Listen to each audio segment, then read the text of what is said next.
A'udhu billahi minash shaitanir rajim. Bismillahir rahmanir rahim. Our today's topic is about the study designs, epidemiological study design, right?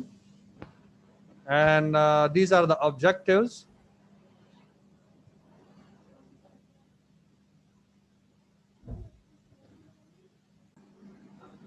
So these are the objective define study design, discuss classification of study design, classify the study design, and describe the descriptive design and analytical design.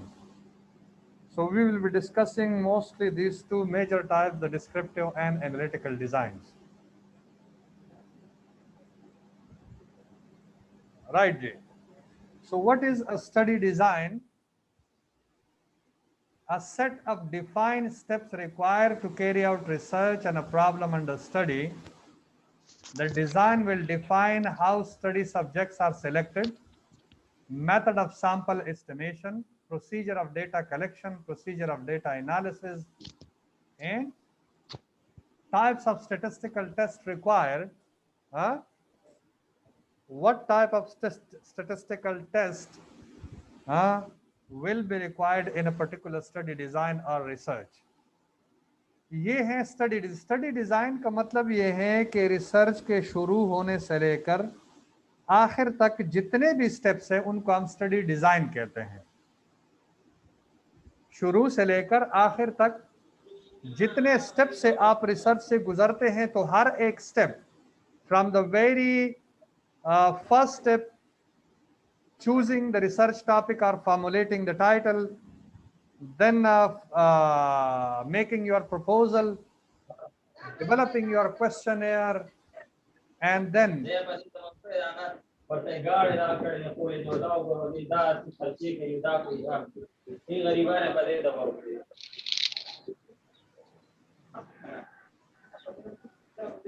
अच्छा जी, आवाज आ रही है मेरी? So the proof for evidence-based medicine is all collected via research, which uses a variety of study design. Evidence-based practice medicine का मतलब ये है कि अगर आपके सामने सपोज आप हैंड वॉशिंग कर रहे हैं तो आपको कौन कहता है कि भाई आप हैंड वॉश करेंगे तो ये जरासीम से पाक हो जाएगा, और इसके ये स्टेप्स अगर आप फॉलो करेंगे तो प्रॉपर हैंड वॉशिंग होगी। कहीं ना कहीं तो आपने पढ़ा होगा ना, किसी जर्नल में, किसी किताब में, तो ये किताब आपका एविडेंस बन जाता है। आप एक आर्टिकल पढ़ते हैं, वो रिकमेंडेशन दे देते हैं, दैट इज एन एविडेंस कि पहले से उस पर स्टडी हो चुकी है, हाँ, और आप उसको फॉलो कर रहे हैं, उसको इम्प्लीमेंट कर रहे हैं, इसको हम एविडेंस बेस्ड कहते हैं। सबूत के साथ जो आप काम कर रहे हैं उसको एविडेंस बेस्ड प्रैक्टिस कहते हैं। And whenever you use an evidence based practice, all collected via research with use of variety of study design, ये तमाम चीजें आपके पास रिसर्च के थ्रू आती है। जितने भी जर्नल्स हैं, जितने भी मैगजीन्स हैं, जितने भी किताबें लिखी जाती हैं, रिसर्च के बाद लिखी जाती है। Different study design provide information of different quality. अब मल्टीपल जो है ना वो स्टडी डिजाइन होते हैं, और हर एक डिजाइन के जो इंफॉर्मेशन या नॉलेज जनरेशन का लेवल होता है वो डिफरेंट होता है, जो क्वालिटी होती है, ठीक है ना। अब क्वालिटी क्या है? कोई सिर्फ जो है वो नॉलेज प्रोड्यूस करता है, ठीक है ना, मतलब आपको फैक्टर्स आइडेंटिफिकेशन और इसके बारे में बता देता है। कोई आपको एक काउजल रिलेशनशिप के बारे में बता देता है, कोई आपको ऑड्स रेशो के बारे में बता देता है कि इसके दरमियान एसोसिएशन इतना है, और कोई आपको प्रूफ करके दे देता है कि इसकी वजह से ये हो रहा है। तो ये डिफरेंट क्वालिटी ऑफ इंफॉर्मेशन जो है ना वो डिफरेंट स्टडी डिजाइन प्रोड्यूस करते हैं। Therefore, you need to understand the strengths and limitation of each type of study design is applied to a particular research purpose. इसलिए आपको ये जानना जरूरी है कि हर एक स्टडी डिजाइन के स्ट्रेंथ और उसके लिमिटेशन का आपको पता चले, right, is applied to a particular research purpose, जो एक पर्टिकुलर रिसर्च पर्पस के लिए अप्लाई किया जाता है। क्या मतलब है? मतलब ये है कि अगर आपने जस्ट राय जाननी है तो आप क्रॉस सेक्शन स्टडी पे जाते हैं, सर्वे करना है तो आप क्रॉस सेक्शन स्टडी पे जाते हैं। तो इनके इंफॉर्मेशन जो है वो इतने अच्छे क्वालिटी के नहीं होते जो आपके लिए प्रूफ प्रोवाइड करे और उसको बुनियाद बना के आप उस पर प्रैक्टिस करें। दैट इज जस्ट एक नॉलेज आपने प्रोड्यूस कर लिया और उसके बेस पर जब दूसरे स्टडी डिजाइन पे आप जाते हैं तो आप प्रूफ लेकर आते हैं, एविडेंस लेकर आते हैं।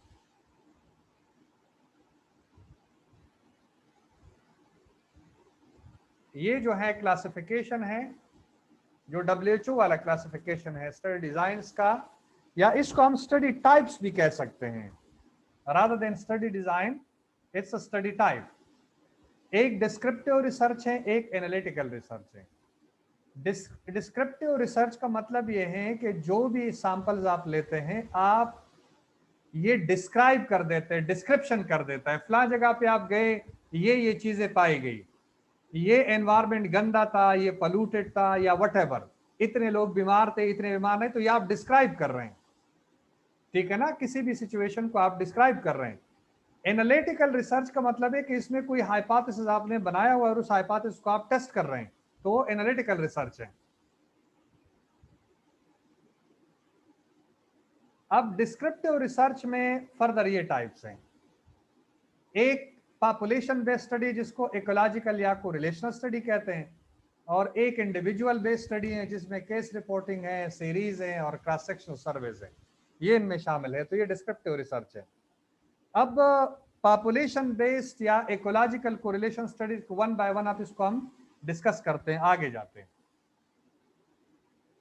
इसी तरह एनालिटिकल रिसर्च के भी दो टाइप्स हैं, एक ऑब्जर्वेशनल है और एक एक्सपेरिमेंटल या इंटरवेंशनल है।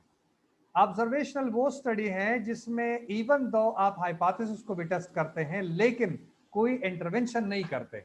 इंटरवेंशन का मतलब ये है कि आपने कोई दवाई दी, आपने कोई टीचिंग सेशन अरेंज किया, आपने कोई इंजेक्शन लगाया, आपने कोई पट्टी की ड्रेसिंग किया और इसके असर को आप देखना चाहते हैं, इस तरह कोई चीज ऑब्जर्वेशन में नहीं होती। लेकिन ये सारी चीजें इंटरवेंशनल या एक्सपेरिमेंटल स्टडीज में होती है। ऑब्जर्वेशनल की फिर फर्दर तीन टाइप्स हैं, एक कोहोर्ट डिजाइन है, केस कंट्रोल डिजाइन है, क्रॉस सेक्शनल है, और इसी तरह जो एक्सपेरिमेंटल है उसमें भी दो टाइप्स ऑफ स्टडी डिजाइन है। एक रैंडमाइज्ड कंट्रोल ट्रायल है जिसको आप प्योर एक्सपेरिमेंटल स्टडी कहते हैं, और दूसरा कोजाए है जिसको आप क्वाजी या पार्शियल एक्सपेरिमेंटल डिजाइन कह सकते हैं। इसके हम डिफरेंशिएशन कर देते हैं कि क्या डिफरेंस है। ऑब्जेक्टिव्स एट वेरियस लेवल, ये आप देखें स्टडी टाइप जो डिस्क्रिप्टिव डिजाइन होते हैं, इनके ऑब्जेक्टिव्स ये होते हैं कि knowing the frequency of disease. जैसे मैंने कहा कि आप एक जगह पर गए और आपने पूछा या आपने ऑब्जर्व किया कि कितने लोग बीमार हैं और कितने सेहतमंद हैं, तो that is the frequency of disease, कितने लोग बीमार हैं। नोइंग द डिस्ट्रीब्यूशन, ये डिजीज किस तरह फैली हुई है, किन लोगों में फैली हुए हैं, कहां पर फैली हुई है, कौन से मौसम में फैली हुई है, एंड डेवलपिंग द हाइपोथेसिस। और इसमें एक चीज आप और कर देते हैं कि इसमें हाइपोथेसिस आप डेवलप करते हैं, टेस्ट नहीं करते। फॉर एग्जांपल आपको लगा कि बहुत सारे लोग जो है ना वो कच्चा पानी पीते थे और वहां पर उनको डायरिया होता था, या हाथ नहीं धोते थे, या अनहाइजीनिक कंडीशन था और जिसकी वजह से डायरिया आपके ख्याल में ये हो सकता है, तो आप इसमें हाइपोथेसिस फॉर्मुलेट करते हैं कि दिस हाइजीनिक कंडीशन में contribute in the development of diarrhoea. तो ये आपका एक हाइपोथेसिस बना जो कि डिस्क्रिप्टिव स्टडीज में होते हैं या क्रॉस सेक्शनल स्टडीज में। ऑब्जर्वेशनल एनालिटिकल स्टडीज में आप हाइपोथेसिस को टेस्ट करते हैं एंड एस्टैब्लिशिंग एसोसिएशन, और दो वेरिएबल्स के दरमियान आप एसोसिएशन कायम करने की कोशिश करते हैं। एक्सपेरिमेंटल अब एसोसिएशन क्या है? फॉर एग्जांपल मैं कहता हूं कि जो लोग सिगरेट पीते हैं उनको लंग कैंसर या एज्मा हो जाता है, तो ये एस्टैब्लिशिंग एसोसिएशन है। लेकिन आप हाइपोथेसिस आपने टेस्ट किया है, आपने जिन लोगों को एक कोहोर्ट स्टडी या केस कंट्रोल डिजाइन में आपने लिया और जो लोग ज्यादा सिगरेट पीते थे तो उनमें बीमारी ज्यादा थी, तो ये आपका एक हाइपोथेसिस आपने टेस्ट किया, और फिर इसका एसोसिएशन आपने बनाया कि हाँ सिगरेट स्मोकिंग और लंग कैंसर या लंग डिजीजेस में एसोसिएशन है, कि सिगरेट अगर लोग ज्यादा पीते हैं तो उनमें लंग डिजीजेस डेवलप होती हैं। ये एक एस्टैब्लिशिंग एसोसिएशन है। एक्सपेरिमेंटल और interventional studies strength of association in establishing the cause. Strength of association का मतलब ये कि जो एसोसिएशन आपने बनाया वो है कितना और ये काज एंड इफेक्ट रिलेशनशिप है कि नहीं है। मतलब for example Mycobacterium tuberculosis causes TB, तो ये फैक्ट है। इसको हम कहते हैं काजल रिलेशनशिप, यानी काज एंड इफेक्ट रिलेशनशिप। इसमें कोई कंट्रीब्यूशन नहीं होता कि ये कंट्रीब्यूटिंग फैक्टर है, बल्कि काज एंड इफेक्ट रिलेशनशिप है। एक्सपेरिमेंटल में ये डेवलप होती है। ये फर्दर वही चीजें हैं जो हमने पिछले स्लाइड में डिस्कस किया। Study type, descriptive hypothesis formulation, individual based case studies and case series, ecological studies जिसको हम पॉपुलेशन बेस्ड कहते हैं, और फिर analytical experimental hypothesis testing, observational case control, cohort cross sectional, intervention RCT randomised control trial and quasi experimental. ये आप कहते हैं the researcher studies but does not alter what occurs, या the researcher intervenes to change reality then observe what happens. यहाँ पर आप intervention कर देते इसमें, और ये जितने भी डिजाइन है ये वाले, इसमें आप इंटरवेंशन नहीं करते, जस्ट ऑब्जर्वेशन करते। अब एक एक को पढ़ लेते हैं हम कि डिस्क्रिप्टिव स्टडीज क्या हैं, उसमें एक एक की जो है ना वो डिटेल में हम जा रहे हैं।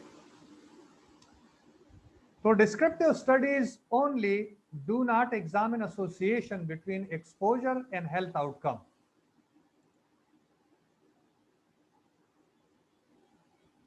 Generally, the purpose is to describe the variability in a health outcome and or formulate hypothesis.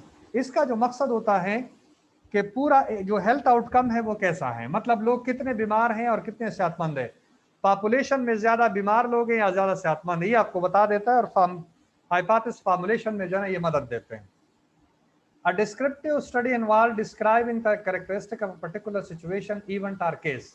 तो ये डिस्क्राइब कर देता है। फॉर एग्जाम्पल, लोग शादी ब्याह में गए और वहां पर बहुत सारे लोग जो है ना वो बीमार पड़ गए, तो ये आपको मैग्नीट्यूड ऑफ द डिजीज जो है ना वो बता देता है, इस सिचुएशन को ये डिस्क्राइब करेगा।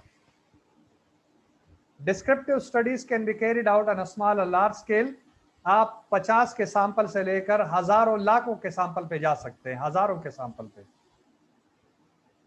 टाइप्स ऑफ डिस्क्रिप्टिव स्टडीज, पहला जो है ना वो इंडिविजुअल बेस्ड है। तो इंडिविजुअल बेस्ड में सबसे पहला केस स्टडी है। केस स्टडी का मतलब है एक यूनिक केस।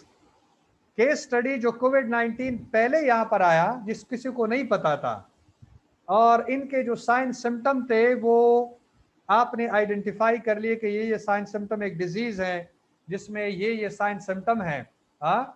और बंदे को मतलब कांसी है, सांस लेने में तकलीफ है, फीवर है, एनर्जी उसके लो है, लेकिन नई एक यूनिक केस थी शुरू में, इसको हम केस स्टडी कहते हैं। A study of one disease individual providing a detailed description of an uncommon disease provides timely or rare information.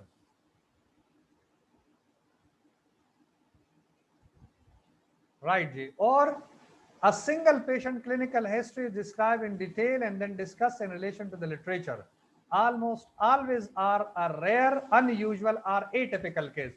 मैंने कहा ना कि आम केस को आप नहीं ले सकते, जो एटिपिकल केस होता है, यूनिकनेस उसकी होनी चाहिए, जो पहले किसी ने देखा नहीं और पहली दफा आप देखते उसको डिटेल में आप रिपोर्ट करते हैं, तो इसको केस स्टडी कहते हैं। केस स्टडी क्वांटिटेटिव क्वालिटेटिव में डिफरेंट है। क्वालिटेटिव में जो केस स्टडीज होती हैं वो उसका अप्रोच डिफरेंट है, क्योंकि वो आप क्वालिटेटिवली आप उसको स्टडी करते हैं, और जो क्वांटिटेटिव में होते हैं उसको आप एक सर्वे की शक्ल में आप कर सकते हैं, क्वेश्चनियर डेवलप करके उनसे पूछ सकते हैं। क्वांटिटेटिवली आप स्टडी करते हैं उसको। Case series,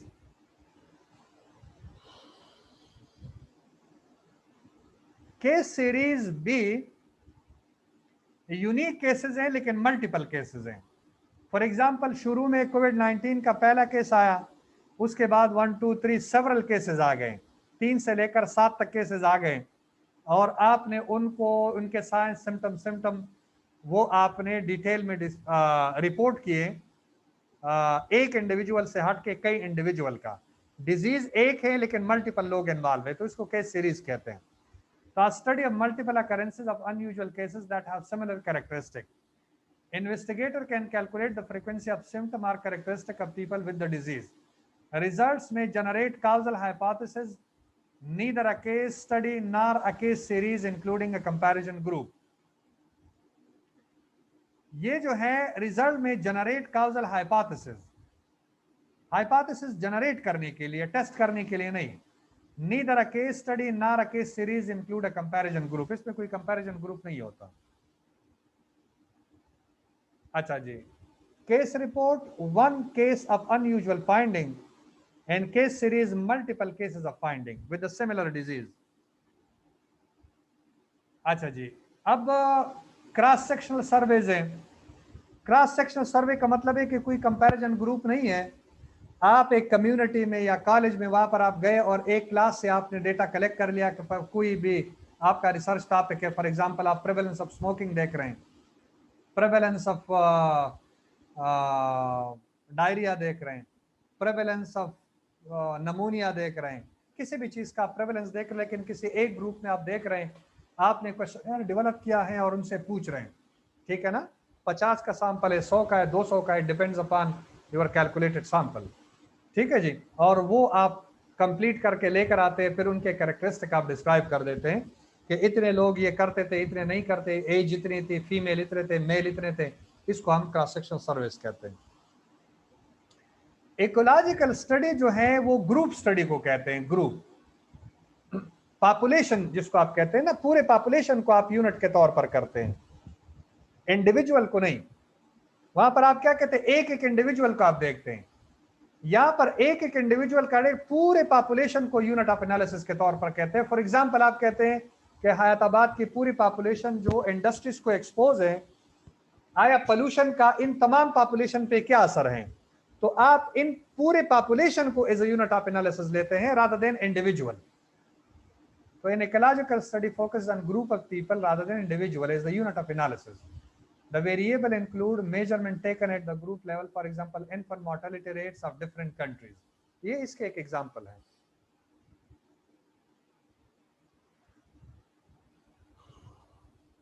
Types of observational studies, analytical studies, इसमें क्रॉस सेक्शनल कंपैरेटिव स्टडीज है, केस कंट्रोल स्टडीज है और कोहोर्ट स्टडीज है.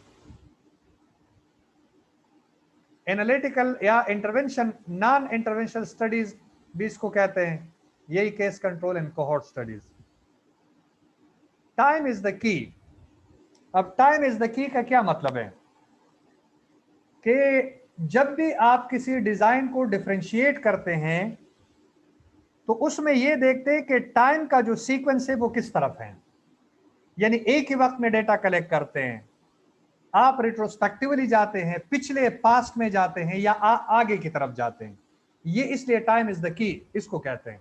फॉर एग्जांपल अगर disease and exposure at the same time आप देखते हैं तो क्रॉस सेक्शन स्टडी में प्रेजेंट टाइम में अगर आप प्रेजेंट टाइम में एक्सपोजर और फ्यूचर में डिजीज को देखते हैं कि एक्सपोजर क्या है. For example a group of people who are smoking, और आगे 5 या 10 सालों के लिए उनको स्टडी करते हैं कि इनमें के अंदर कौन सी डिजीज डेवलप होगी, लंग डिजीजेस में से या कार्डियक डिजीज में कौन से डेवलप फ्यूचर में डेवलप होगी.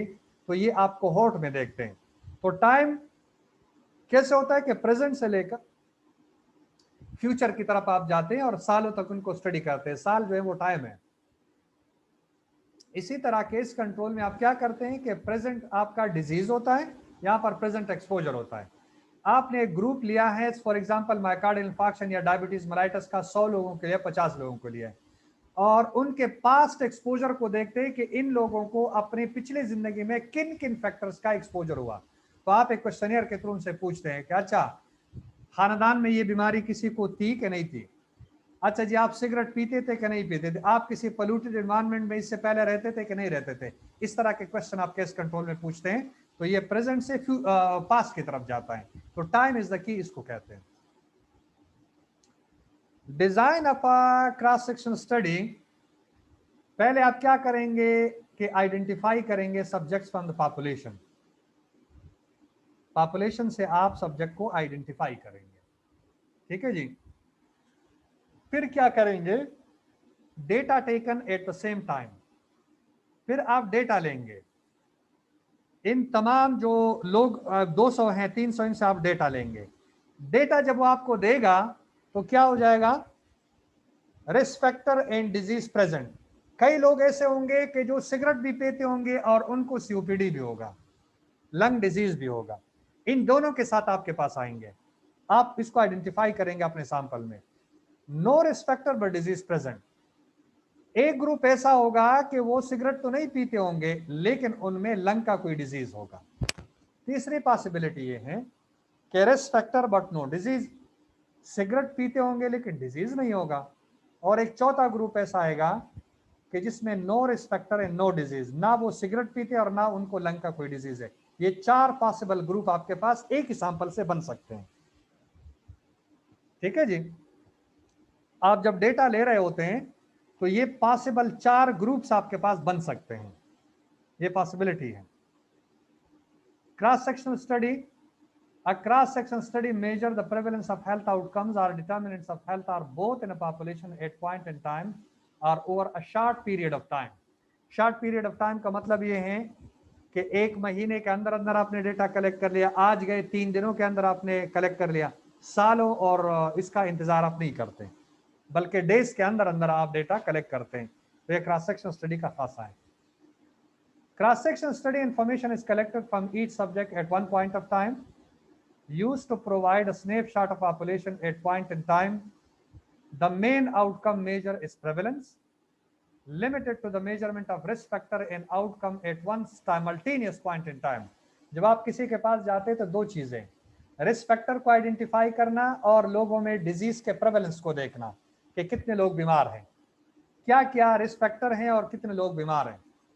Example screening survey, knowledge attitude and practices surveys, ये इसके एग्जाम्पल्स हैं। अच्छा जी, आप बिगिन क्या करते हैं, पहले आप पॉपुलेशन के पास जाते हैं, जो आपके टारगेट पॉपुलेशन या एक्सेसिबल स्टडी पॉपुलेशन होती है, वहां से सैंपल कलेक्ट करते हैं एंड डिटरमिन प्रेजेंस और absence of exposure and presence और एब्सेंस ऑफ डिजीज। तो gathering data on exposure and disease, expose have disease, expose do not have disease, not expose have disease and not expose do not have. ये पिछला जो 4 group हमने बनाए थे ये वही है कि पॉसिबिलिटीज इनके हैं, एक्सपोज हैव डिजीज, स्मोकिंग भी है, लंग का कोई डिजीज भी है, स्मोकिंग है लेकिन डिजीज नहीं है, स्मोकिंग नहीं लेकिन डिजीज है, स्मोकिंग भी नहीं है डिजीज भी नहीं। ये 4 पॉसिबल ग्रुप्स इंफॉर्मेशन आपके पास आ सकते हैं, exposure and disease, 4 groups are possible. अच्छा जी, डिजीज नो डिजीज, इस तरह अगर आप टेबल बना दें ए बी सी और डी, ये एक्सपोजर हैं, ये नॉट एक्सपोजर हैं, इनको डिजीज है, इनको डिजीज नहीं। तो यहां पर ये है कि expose expose and have the disease, ये ए बन गया पहला group, expose and do not have the disease ये दूसरा ग्रुप बन गया, not expose and have the disease तीसरा ग्रुप बन गया, not expose and do not have the disease ये चौथा ग्रुप बन गया। यहां पर डिजीज एंड नो डिजीज में आप एक्सपोज, तो एक्सपोज है, इनको डिजीज है और एक्सपोज को डिजीज नहीं है, यानी एक्सपोज में दोनों शामिल हो गए, लेकिन इसमें ये एक ग्रुप अगर आप बना लेते हैं तो ये दोनों ग्रुप जब एक्सपोज हो गए, दोनों बंदे, एक को डिजीज है दूसरे को डिजीज नहीं है। नॉट एक्सपोज, सी और डी एक्सपोज नहीं है, लेकिन ए बी एक्सपोज है, सी और डी जो है वो एक्सपोज नहीं है। इन दोनों को डिजीज है और इन दोनों को डिजीज नहीं है। तो ये वाला डायरेक्शन जो है वो एक्सपोजर का है और ये नॉट एक्सपोजर का, इस तरह आपको बता देता है। अच्छा जी, अब ये वाला एक और ग्रुप बन जाता है कि ये डिजीज वाला ग्रुप है, ये नो डिजीज वाला ग्रुप है, ये एक्सपोज ग्रुप है, ये नो एक्सपोज ग्रुप है। तो prevalence of exposure, compare in disease and non disease, prevalence of exposure. अच्छा, एक्सपोज इनमें कौन से हैं, अब डिजीज एंड नॉन डिजीज, ये वाला डिजीज जो है ए, ये एक्सपोज्ड है आउट ऑफ ए और बी, यानी ये दोनों जो है ए और बी ये एक्सपोज्ड है, लेकिन सिर्फ ए को डिजीज है out of A plus B, B को डिजीज नहीं है। वर्सेस ये वाला देखें, इन डिजीज एंड नॉन डिजीज, ये एक्सपोजर की हम बात कर रहे हैं। तो ये वाला जो है prevalence of exposure compare in disease and non disease. ये डिजीज पीपल में एक्सपोजर है, ये नॉन डिजीज पीपल में एक्सपोजर